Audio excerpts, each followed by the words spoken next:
წლის კონფლიქტების დროს ეს სოფელი მთლიანად დაცლილი იყო მოსახლეობისგან. ჩვენ ძირითადად მოსახლეობა გახიზნული ვიყავით თბილისში და გადანაწილებული ვიყავით სხვადასხვა სკოლებში.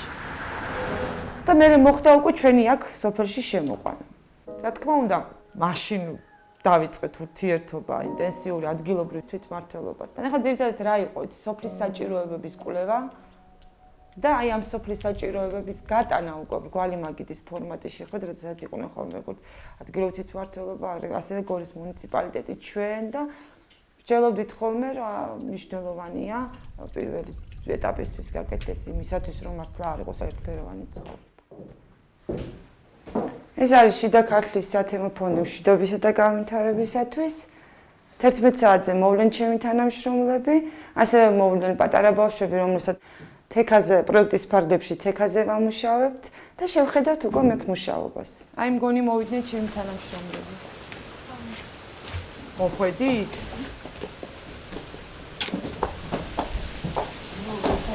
მუდმივ თანამშრომლობის გარანტიას ვერავინ ვერ აქვს. ხო, მაგას ვიცით.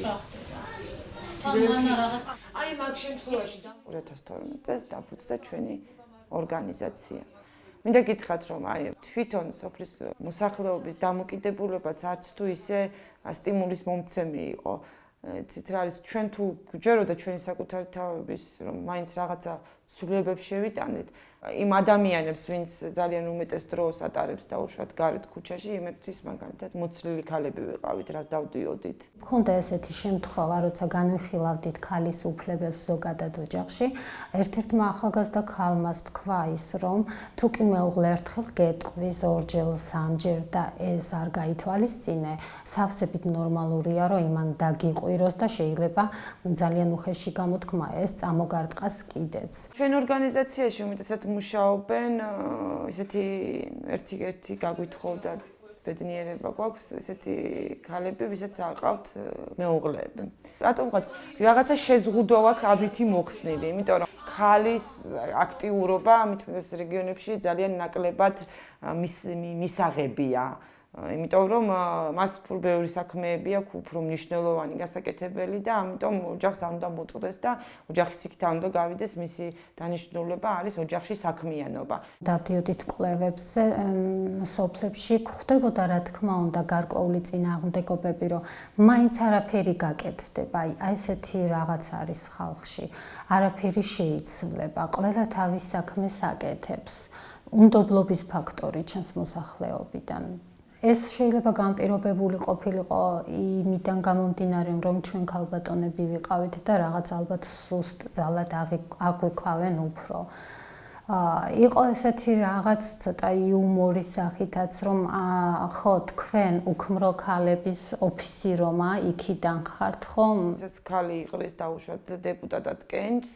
უკვე ხდება რატომღაც აი არ ვიცი ეს სიტყვა უნდა ვიხმარო ზეწოლა მის მეუღლეზე მის შვილებზე რათა მოხსნას იმ ქალბა ანუ ის უბრალოდ იმ კონკურენტი მამაკაცებისგან იმიტომ რომ ძალიან იშვიათია ქალი რეგიონებში დეპუტატად იყრდეს კენჭს ან იყოს გამგებლის წარმომადგენელი და ყოფილა ესეთი შემთხვევა რომ ქმრის თხოვნით შვილის თხოვნით იმ ქალებს უკვე მოუხსნიათ საკუთარი კანდიდატურა. ასე ვთქვათ, ბევრ სასიკეთო საქმეს ვაკეთებ, თუნდაც უკვე როგორც უკვე აღნიშნეს სოფლის კრება ძალიან დიდი დადებითი გადადგმული ნაბიჯი იყო იმისათვის, რომ მოსახლეობას რა თქმა უნდა ეს პრობლემებიც მოგვარებოდა და ასევე ჩართულიყო იმაში თუ რამდენად მნიშვნელოვანია ჩვენ ვიღაცას რაღაც რომ გვაქვს გასაკეთებელი ერთხელ რომ ვეტყვით ორჯერ სამჯერ ის დამერწმუნეთ რომ აუცილებლად შეწუხდება და რამით რაღაცა ნამდვილად გაკეთდება და ჩვენ დავანახეთ ჩვენს მოსახლეობას რომ მათ უნდა მოითხოვონ ის რაც ეკუთვნით. სოფელში დაფუძნდა ქალთა კოოპერატივები, 3 ქალთა კოოპერატივი დაფინანსდა, რომლის მთავარი მიზანიც არის ის რომ ქალები ეკონომიკურად გაძლიერდნენ, მათ ჰქონდეთ საკუთარი შემოსავალი, არ დატოვონ სოფელი. ეხლაც გვაქვს მიმდინარე პროექტი ჩვენ, რასაც ჩვენ ხელმძღვანელობთ ჩემს თანამშრომელთან ერთად, რომელიც წევრი არის. ეს თექაზე ვმუშაობ და ქარგვისა და თექის შემსწავლელი კურსია, გორის მუნიციპალიტეტმა დაგვაფინანსა. საკმაოდ მოიწონა, სოციალურად დაუცველი და მარტოხელა დედებიანი ოჯახები, მრავალშვილიანი ოჯახები, გაჭირვებული ოჯახებიდან არიან ეს მოზარდები გამოსული და მათ აინტერესებთ საკმაოდ ნაყოფიერად თანამშრომლობენ ჩვენთან, თითქმის მოწადინებული არიან და საკმაოდ კარგი შედეგიც გვაქვს მიღწეული. და მომავალშიც ვაპირებთ მსგავსი სახის პროექტების განხორციელებას. თავიდან ქარგვის კურსებით დავიწყეთ, თითოეულმა თავისი საკუთარი ნახატი აქვს გაკეთებული ამით. შემდეგ დავიწყეთ ახლა უკვე თექა. ძალიან უნდათ ამის კეთება, ძალიან ცდილობენ. ძალიან ისეთი. არ მეგონა თუ ესე კარგად გააკეთებდნენ, ისეთი მოძრავი თითებით ძალიან ადვილად და ზოგს ისეთი უნარი აქვს, რომ უცბად აკეთებენ. საკმარისად ცოტათი მოკრანთვალი რაღაცას და ძალიან კარგად გამოსდით.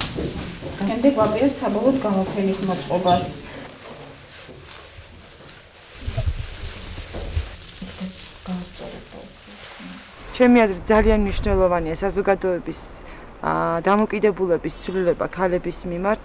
ქალებმა უნდა შეძლოს საკუთარი თავის განვითარებისათვის და საკუთარი უფლებების დაცვისათვის, მათ უნდა მიიღონ მონაწილეობა სოფლისთვის, თემისთვის, მნიშვნელოვანი საკითხების გადაწყვეტაში, მაგალითისთვის, ქალებისთვის მნიშვნელოვანია სასმელი წყლის პრობლემის მოგვარება და არა რიტუალების სახლების მშენებლობა. მე ვფიქრობ, რომ ჩვენაირი ორგანიზაციების ადგილზე არსებობა მაგალითის მიმცემია ქალებისათვის და მათი გააქტიურებისათვის.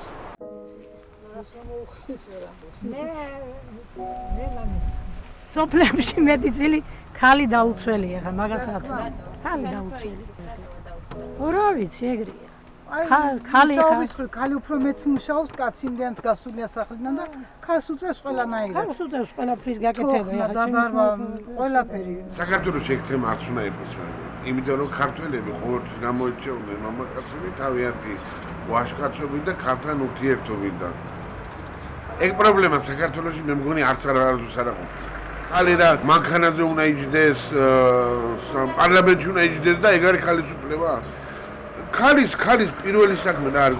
ქალი ყველაზე წარმოსაჩენი და დიდი საქმეა კარგი შვილების აღზრდა. კაცების ნაწილი მაინც ფიქრობენ, რომ ქალს ნაკლები უფლებები აქვს საზოგადოებაში. ზოგი ფიქრობს, რომ მხოლოდ კუხნაში შეიძლება იყოს ქალი და მხოლოდ ბავშვებს უაროს. როცა ქალის უფლება ირღვევა, იქ ყველაზე მთავარი მომავალი თავის უფლებებია დარღვეული და ამიტომ ჩემი აზრით ძალიან უნდა გაუხსნათ ქალს.